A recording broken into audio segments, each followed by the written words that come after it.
bulbs in this circuit have the same resistance as one another. Which statements are true? And we can see that the options refer to the voltage or potential difference across the various bulbs. We know that all the voltage which the cell gives to the charges moving through it has to be lost as the charges move through the resistors of the circuit. Vin equals Vout. Vin is the voltage which the battery gives to the charges. Vout is the voltage which the resistors remove, take away from the charges. In a series circuit, the charges move through all the components in the circuit because there aren't any choices, there aren't any branches. All the charges have to go through all the components. And so if there are two resistors in the circuit, then the amount of voltage which the cell or battery gave to the charges must be shared between those two resistors. So here, the cell gives 9 volts, the 2K resistor takes some of that,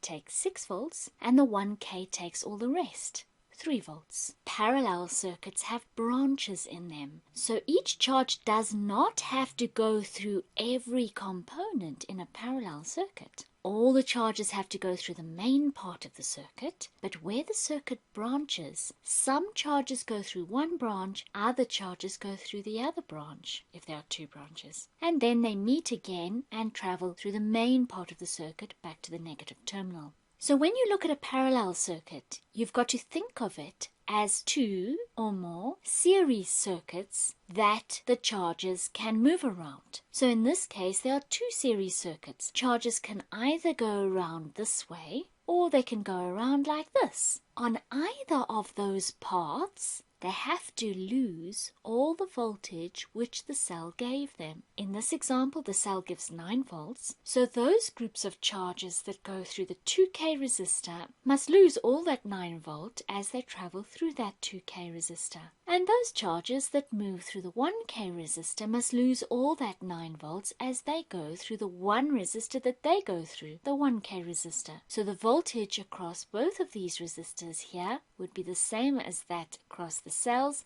9 volt. Now the question is a little bit more complex than either of the examples we've just looked at. Because can you see that one of the bulbs is in series with the cell and then the other 2 bulbs are in parallel with one another? So this bulb is in the main part of the circuit. All the charge has to move through it. But then when the charge reaches point D, there's a branch. Some of the charge moves through this branch and the rest moves through that branch. Notice, of course, the voltmeters are also in parallel, but the resistance of a voltmeter is very, very high. We simplistically say it's infinitely high. It's so high, we say, that none of the current goes through it. No charge goes through it. It's just there to measure the potential difference across the components. So when we're thinking about how the charge moves,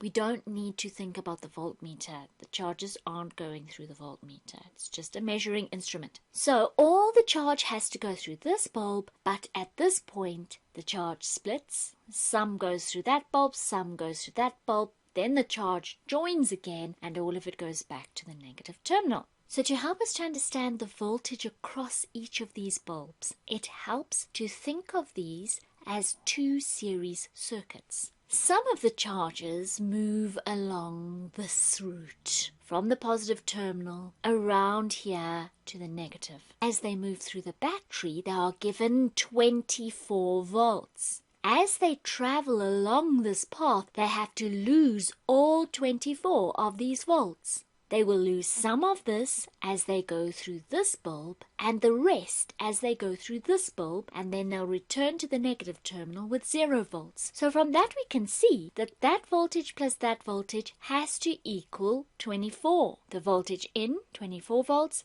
must equal the voltage out on this pathway. We call this voltmeter VBC because it's measuring between point B and point C. And we call this voltmeter VEF because it's measuring between points E and F. VBC plus VEF equals 24 volts. Here we have another series path. So some of the charges travel like this, through this bulb and then through this branch. And so as they do that, they have to lose all 24 volts that the battery gives them. They lose some of it as they go through this bulb and some of it as they go through that bulb. And so VBC plus VDG also needs to equal 24 volts. When we look at our statements that we have to decide about, we can see that one of these, number 2, is one of those we've just mentioned. VBC plus VEF is equal to 24 volts. Now let's think about the other options. Are they also right?